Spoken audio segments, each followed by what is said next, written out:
اللہ کے محبوب علیہ السلام نے ارشاد فرمایا کسی شخص کے لیے 3 چیزیں اس کی خوش بختی کی علامت. ایک فرمایا کہ الدار الواسع، کشادہ گھر اگر کسی کو مل گیا.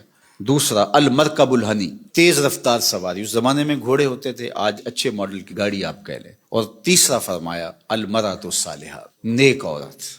نیک عورت اللہ کا انعام ہے. اس کی تشریح بھی فرمائی کہ نیک عورت کون ہے. فرمایا جب تم اسے حکم دو تو وہ بجا لائے، اور جب تم اسے دیکھو تو تم خوش ہو جاؤ. تو یہ نیک عورت کی علامت بیان فرمائی گئی. تو نیک عورت آنے والی نسلوں کی ضامنہ بنتی ہے.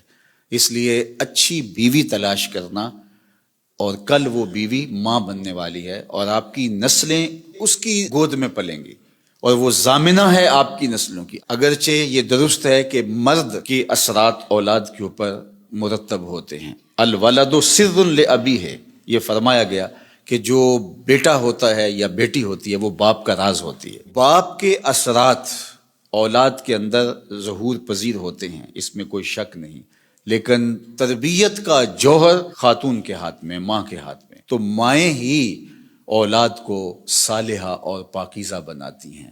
اللہ اکبر. اگر ماں مائی راستی ہو تو بیٹا فرید الدین گنج شکر ہوتا ہے، اور ماں ام الخیر ہو تو بیٹا شیخ عبد القادر جیلانی ہوتا ہے، اور اگر ماں فاطمہ ہو تو بیٹا حسین ابن علی ہوتا ہے. اس لیے جو نکاح کا معیار اسلام نے دیا ہے، اللہ کے محبوب علیہ السلام نے ارشاد فرمایا عورت سے نکاح 4 وجہ سے کیا جاتا ہے.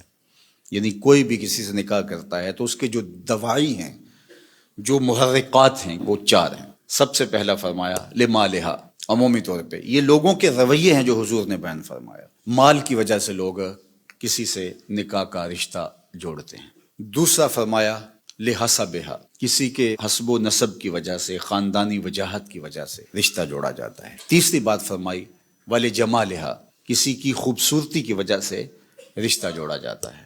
اور پھر آقا کریم علیہ السلام نے چوتھا فرمایا لدینہا، کسی کے دین کی وجہ سے اس کے ساتھ رشتہ جوڑا جاتا ہے. پھر آقا کریم نے فرمایا کہ تم اپنے غلاموں کو تلقین فرمائی کہ تم نکاح کرتے ہوئے دین دیکھا کرو. اللہ اکبر. دین کی بنیاد پر، ہاں اگر باقی چیزیں بھی دین کے ضمن میں آئیں، دیندار خاتون صاحب جمال بھی ہو، صاحب کمال بھی ہو، صاحب مال بھی ہو، حسب و نسب کے اعتبار سے بھی وہ اعلیٰ مرتبے پہ فائز المرام ہو، تو یہ اچھی بات ہے، مل جائے.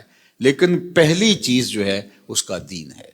چونکہ اگر خاتون دیندار ہوگی تو نسلوں میں دین پھیلے گا. اس لیے نسلوں میں دین کی ترویج یہ مقصود ہے مسلمان کا. ایک بہت بڑا شاعر ہوا ہے ابو الاسود الدؤلی، اس نے ایک دن اپنی اولاد سے مخاطبت کرتے ہوئے کہا کہ میں تمہارے اوپر تمہارے پیدا ہونے سے پہلے بھی احسانات کیے ہیں، اور تمہارے پیدا ہونے کے بعد بھی بڑے احسانات کیے ہیں. تو بچوں نے کہا کہ پیدا ہونے کے بعد کے احسانات تو سمجھ میں آتے ہیں، آپ نے ہمارے لیے ہمارے پیدا ہونے سے پہلے کیا احسان کیا ہے؟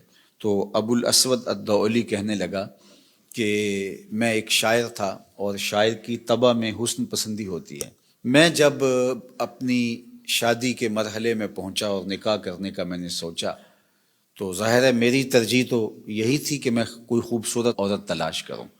لیکن میں جب ڈھونڈنے نکلا تو میں اپنے لیے خوبصورت عورت تلاش نہیں کی، تمہارے لیے با کردار ماں تلاش کی ہے کہ وہ میرے بچوں کی ماں بننے والی ہے. تو یہ وہ میرا احسان ہے. میں اپنی خواہشات اور اپنے جذبات کی قربانی دے کے میں نے آنے والی نسل کا سوچا ہے، اور نسل کی وجہ سے میں نے جو ہے وہ ترجیح دی ہے. چونکہ ماؤں پہ موقوف ہے اچھی نسلوں کی نشأت بھی، نہضت بھی اور تربیت بھی. تو جس طرح کی ماں ہوگی اولاد اسی طرح کی ہوگی.